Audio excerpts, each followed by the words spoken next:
Louvado seja nosso Senhor Jesus Cristo. Hoje é dia 23 de outubro. Estamos no 30º domingo do tempo comum. O evangelho de hoje é de Lucas, capítulo 18, versículos de 9 a 14. Naquele tempo, Jesus contou esta parábola para alguns que confiavam na própria justiça e desprezavam os outros. 2 homens subiram ao templo para rezar. Um era fariseu, o outro cobrador de impostos.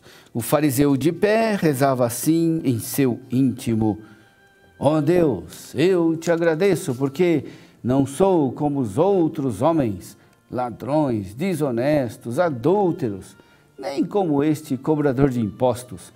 Eu jejuo 2 vezes por semana e dou o dízimo de toda a minha renda. O cobrador de impostos, porém, ficou à distância e nem se atrevia a levantar os olhos para o céu, mas batia no peito pedindo: meu Deus, tem piedade de mim que sou pecador. Eu vos digo, este último voltou para casa justificado, o outro não, pois quem se eleva será humilhado e quem se humilha será elevado. Meu irmão, minha irmã, a parábola do publicano e do fariseu mostra a maneira como Jesus vê as pessoas. Qual é a forma correta do olhar de Deus? Porque Deus não julga pelas aparências, mas pela verdade profunda do coração humano, discernindo a verdadeira motivação que gera as ações e as orações das pessoas. Até os adversários de Jesus, embora conspirassem contra ele, reconheciam publicamente: mestre, sabemos que falas e ensinas com retidão, não levas em conta as aparências, mas ensinas de verdade o caminho de Deus. A parábola do publicano e do fariseu, que foram rezar no templo, mostra que a oração revela a verdade do coração de cada um deles. É diante de Deus que eles revelam suas disposições internas e suas disposições profundas. Só Deus pode ver a profundidade do coração. O fariseu e o publicano se dirigem ao templo com, então, a intenção de rezar. Eles partilham, assim, por alguns instantes, o mesmo lugar sagrado.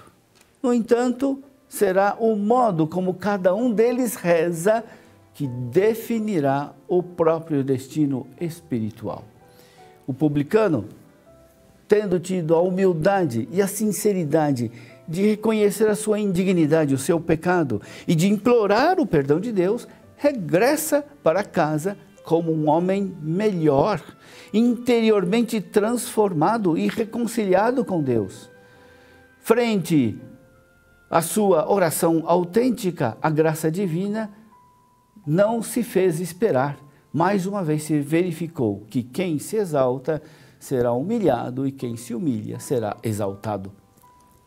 O fariseu, pelo contrário, está aprisionado em sua torre de orgulho espiritual, demasiado consciente de suas próprias obras meritórias e da excelência da sua prática religiosa. Ele se julga superior, se julga melhor do que todos os outros e os despreza. Penso que ele era até bom e piedoso, um religioso a ser seguido e imitado, mas é no momento da oração que a arrogância aflora no seu coração e acaba por perverter a sua virtude no vício da soberba. A parábola nos ensina que não devemos nos colocar diante de Deus para nos vangloriar e nos exibir, olhando os outros do alto. Devemos nos colocar diante de Deus para um encontro de amor e para encontrar os outros em Deus.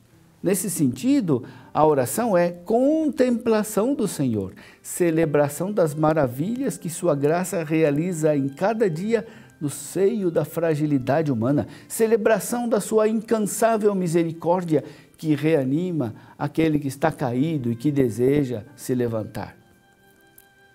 Escutando esta parábola, a tentação imediata seria a de nos colocar na pele do publicano, exatamente porque ele ocupa um lugar positivo. Essa é a nossa mania enganosa de procurar tranquilizar a nossa consciência e de nos dispensar da conversão.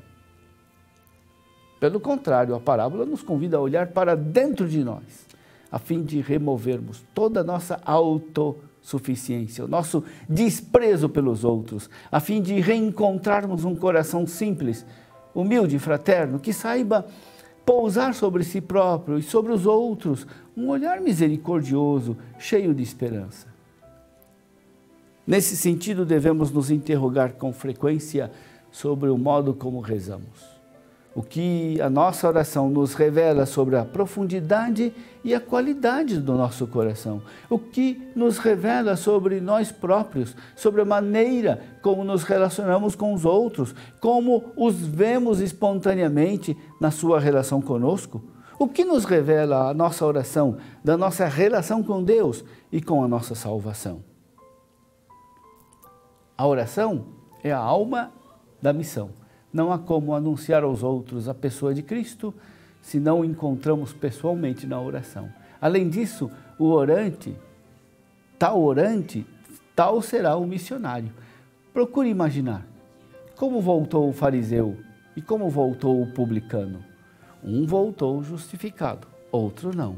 Um voltou para anunciar o evangelho como missionário humilde, incluindo-se ele mesmo entre os necessitados de perdão e de salvação. Ele anuncia a verdade sem ter uma atitude arrogante. Ele anuncia a vida nova, não como uma pessoa convencida da própria superioridade moral e religiosa. A missão do publicano convertido consiste em anunciar uma proposta humilde de amizade com Cristo. Trata-se de uma verdadeira humildade que nunca é ausência de verdade.